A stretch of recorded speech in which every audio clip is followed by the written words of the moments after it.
Today we are going to be stringing the daisy kit, and it's going to be so cute. So your kit comes with a cover photo for you to be able to kind of follow the design, as well as your printed instructions and all the pre-nailed and all of your strings. Okay, so for this design, you can do yellow or white first. It doesn't really matter. We just want to make sure that the black string goes on last so that it'll stand on top. But it'll cover both the white and yellow, so you can do whichever. I'm going to go ahead and start with the yellow just so I can show you the steps, because it'll basically be the same steps for each section. So go ahead and get your yellow or white, and we're going to go ahead and tie a knot on any nail in that section. So I like to kind of lasso and make my own little loop in the air, and then I'll choose a nail, pull it down, and pull it tight. Then on that same nail, you want to do one more knot. Just like, if I can get it through. Okay, so we're going to tie it, be tight. If it's hanging over, you're going to want to go ahead and trim it. Trim it now, it's a little easier since it's on the bottom. And you just want to make sure it's not going to come off. From here, I'm going to show you how to do the outline steps. You can do this for the yellow and the white. You don't necessarily have to, because these are the steps you'll do with the black, because the black is going to be outlining and making everything just pop and really stand out, which is really fun. So first thing you're going to do is go inside out, well, out, inside, out, wrap it in, pull it out. I'm just going to keep wrapping around each nail. For the circle, you can kind of cheat and wrap it around a bunch at a time. Just make sure you're holding the string somewhat tight so it doesn't unravel behind you, or else you're just gonna have to repeat it. So you go around once. Then the second thing I like to do for, same with the black, is you're gonna go crisscross. So one layer, this is step 2, it goes side to side, back and forth. So you have a diagonal line in between each set of nails. Again, hold it tight. Crisscross, crisscross. And then what you're going to want to do, this is now going to be for your third step, go back and you're going to crisscross it going the opposite direction. So now it'll look like you have an X in between each of the nails. And there we go. Then the last step that I like to do for the borders is do another pass, how we did an outline on the outside. Now we're going to outline the inside. So just wrap inside out, in, out, all the way back around. And then this is the end of your border steps. Okay, and especially if you're doing the yellow and the white, you're going to want to kind of push down the string as you go, because once you get to the black string, you're going to want more space on the nails, so it's not as hard to put the black string on. You'll understand when you get there. Okay, so this is the first thing, and these are the same steps you'll repeat for the black tracing all the way around. Okay, from here, you get to just color with the string. So you can go any direction you want. It all works. What I like to do is I like to start going kind of like this in the same direction. Up, down, up, down, up, down, up, down, all the way across. And then when I get across, I just tweak the string slightly different direction, whichever you want, and go back and forth, back and forth, back and forth. And once I get here, same thing, twist it, and just go back and forth, back and forth. Whoops. See, and that's what, I didn't hold it tight enough and I didn't push the string down as I went. Oh, that's what happens. But then you just keep going, push it down, go, push it down, use your other hand to sort of hold it in place if it gets tangly, and like that. And so you can do this as much as you want. I like to throw in more string than you'll want, but you can definitely use all the string. Sometimes I just lose track of time and I will use way more than I planned on the other, when I have the full, one of these. When I have a full thing of string, sometimes I just like, whoo, whoo, whoo, and you don't actually need the whole thing. And I'm like, oh, whoops. Either way, it's okay. Then as you get more and more filled, I start going kind of random, whatever feels right. But again, you can do it however you want. And that's kind of the fun of it. There's no right way, there's no wrong way. It's just any way is okay. Just keep going. And so even like right now, technically it is perfectly fine the way it is. It is colored in, it is beautiful, but I have more string and it just sort of says, hey, don't waste me. But it's okay. We're gonna do this and probably end in just a sec so I can show you the rest of it.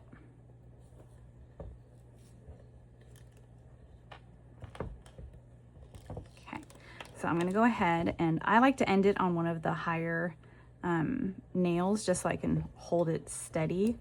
It's a little easier than holding it that way. Okay, so if you have extra string you didn't use, just go ahead and cut it away. And this one's all done. And then make sure you hold it tight so it doesn't unravel on you. And go ahead and do your knot in the air or whatever way you want to do it. Lasso the nail, pull it tight, and make sure you do it at least 2 times, if not sometimes 3 times, just in case for funsies, you know? It'd be really sad you do all this and then the knot comes undone. Okay, so now that I have this tail, I don't need this, so I'm going to trim it about right there. And then with the open end of your scissors, or just your fingers, whatever's easier, you can just sort of tuck that somewhere into the layers and then hide it. Okay, so that is the first thing. And you're gonna repeat all these same steps for your white petals.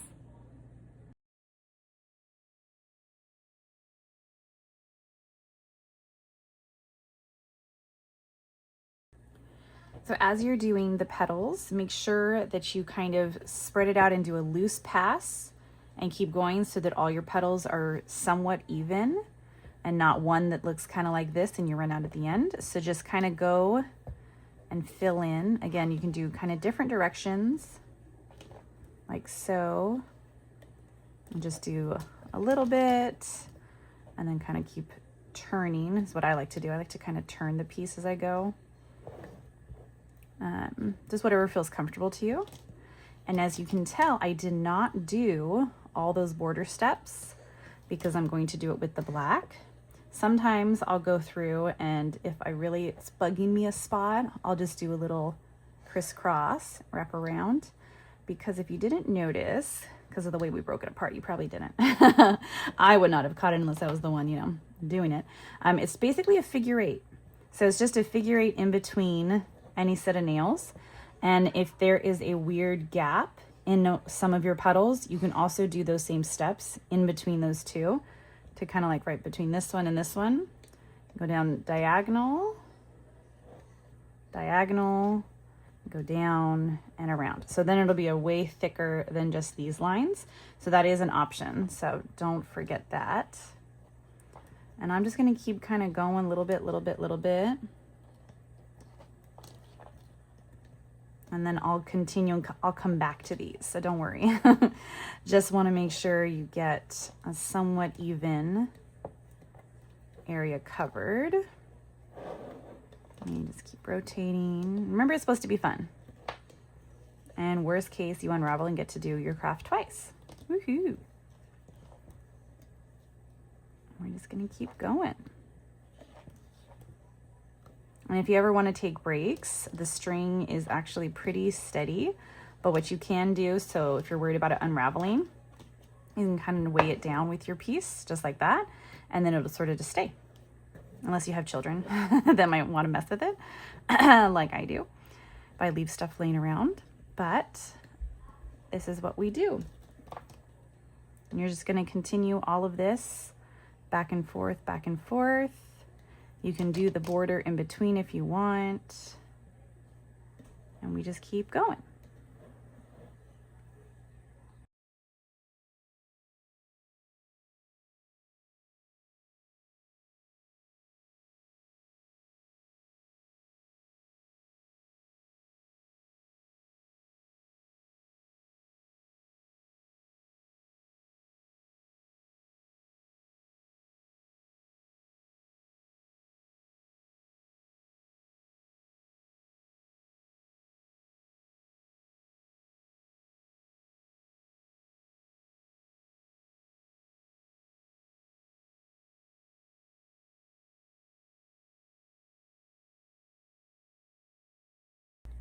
Now we are on to the black outlining.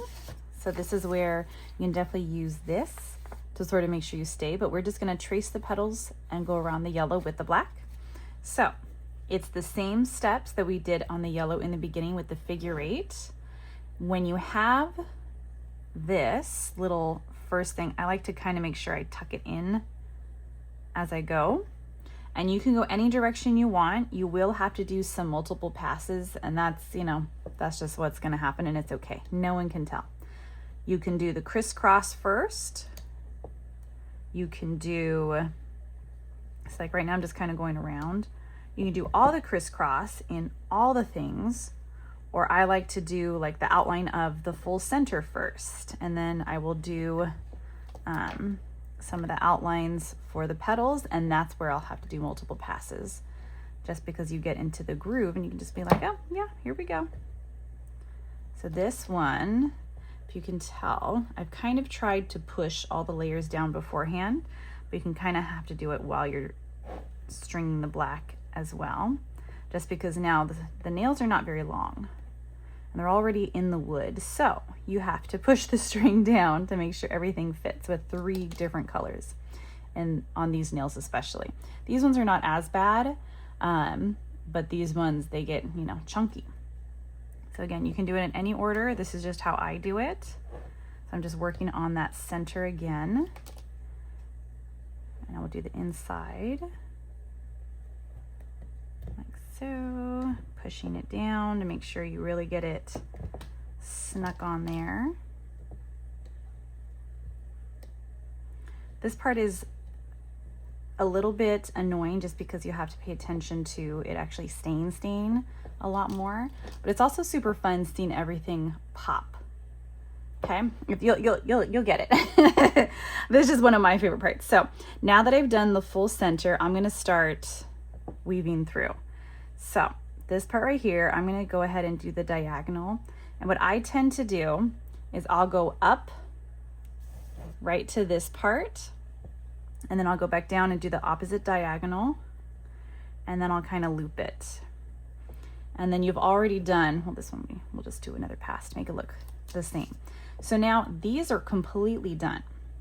Then what I like to do is I'll do the crisscross going this way. So I feel like the crisscross being first helps it settle, and then when you do the outer and inner sides, it really stands out more, in my opinion. And then I come down and I do that, and then I have to go back up. But while I'm here, I just go back down and I finish these 2 completely. And then those are done. And then I continue with my one-way crisscross like this. And here we're at the next little section. So we're gonna just knock these sections out, if that makes sense. So again, you can do it any direction you want, any way you want. There is no right or wrong reason. This is just how I have found that I like to do it, so that I don't miss any spots. Or one spot will look really skinny because it only has half of the string. Because I have done that multiple times, and now I do it this way. Okay, and now we're just rolling. Then once you get all the way around with this, you'll notice when you do the edges and keep going with your passes, it's going to be way faster because it's going to be way smaller because you've done all of this inside part. Because then you'll just do your pass. Ooh, don't get stuck in the little loopy. Okay, make sure you kind of wrap it all the way around the nails sometimes to really secure it. Another thing that I have done multiple times is I pull the string too hard, where the string will kind of snap because I'm just, you know, so strong. Just kidding. But no, it really has snapped on me a few times just because I have pulled on it, and you know, it's thread. It's not, you know, heavy duty rope here. So if that happens, just back it up, tie the knot, and then start again with another knot, and then you'll be fine. Okay, see, so we're here. All of our little pieces going. So cute. Go back up. So I obviously have a bunch of these designs in different everything. So it's really fun for me getting to see all of these different designs throughout the year. So I pull out the daisies during, you know, spring, summer. And I have a bunch of other summer designs, so they kind of go back early. But they're just so fun to mix them up and try different things. Get all your photos displayed. Sometimes trying to find the frame that's the perfect size for the photo is annoying.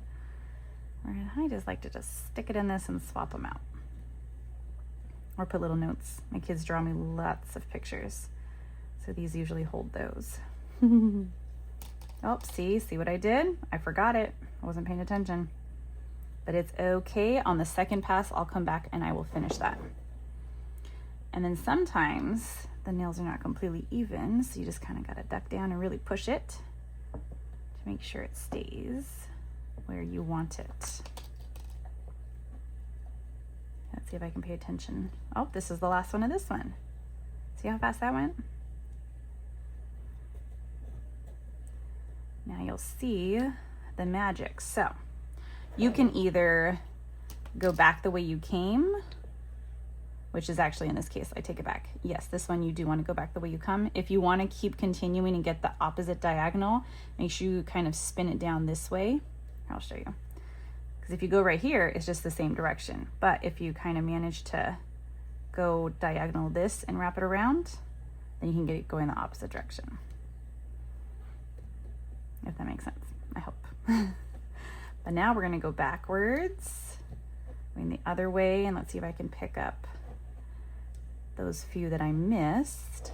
So I turn everything. See how much faster this one just kind of bloop, bloop, bloop, bloop, bloop. And then in this case, go down. But see, I mean, you can do it this way too. But now it's done. Ta-da! Then after this, we just kind of finish it off with those two other passes. And then it's already done. So it does go kind of fast compared to, you know, like the white petals. But you have to make sure you rotate and keep filling in and filling in. But it's still fun.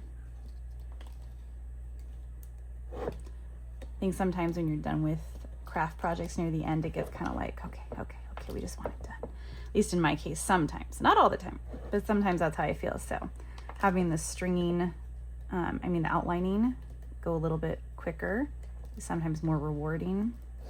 It was like, yeah, see, I did that.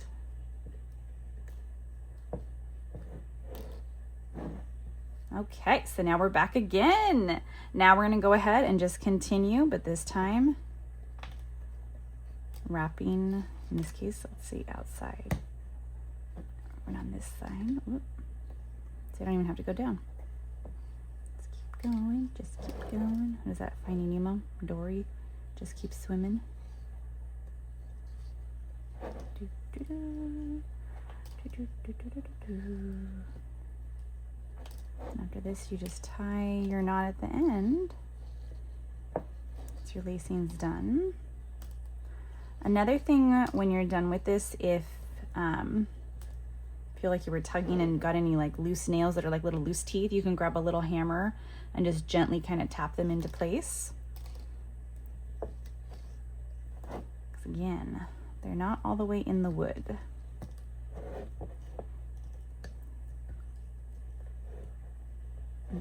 Mm-hmm.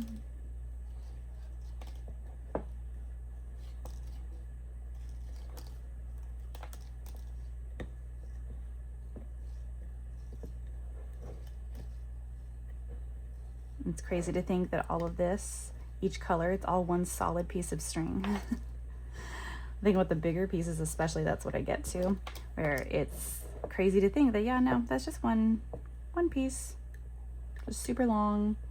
And can you imagine unraveling it all? Okay, so now we're gonna go back for our last pass. And this one is kind of angled, so if you want, you can even try and do, of course, when I say that, it doesn't work. Looping a few at a time. It's because it heard me. It's like, what are you gonna try and do? And then we go here. This one we're gonna cut in like this.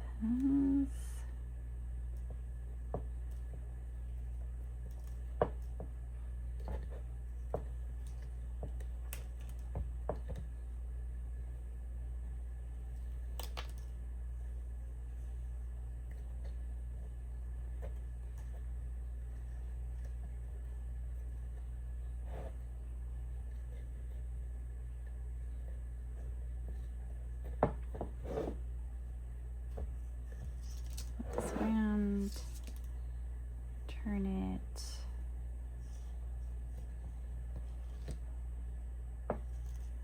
turn and push. And of course, if you're right-handed, it's going to be the opposite. See,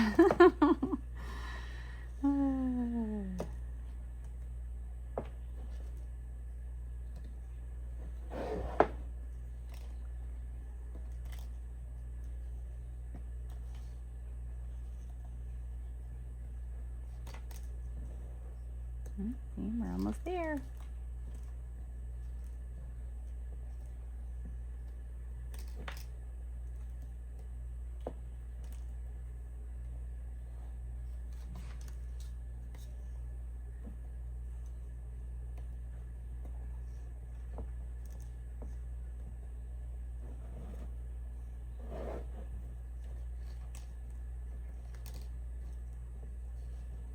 And we are back. So now, thankfully we have extra string, which is what we try and do. I'm gonna go ahead and trim it. See, the extra string is for mishaps. And then just go ahead and tie your knot, double knot, heck, even triple knot. Tie it and then tuck it in. And you are good to go. One more. Just make sure you don't trim it too short enough to tuck into the design, but not too short that it'll unravel. I don't glue mine down, but I know some people do. So if you feel like, oh, I just want to be sure, you can grab some clear glue and just sort of dab it on it too. That is definitely up to you though. I've noticed with my pieces, as they sit on the wall or sit on the shelves, that they don't need the glue. You're not going to be really messing with them, but there we go. Isn't it so cute? Good job.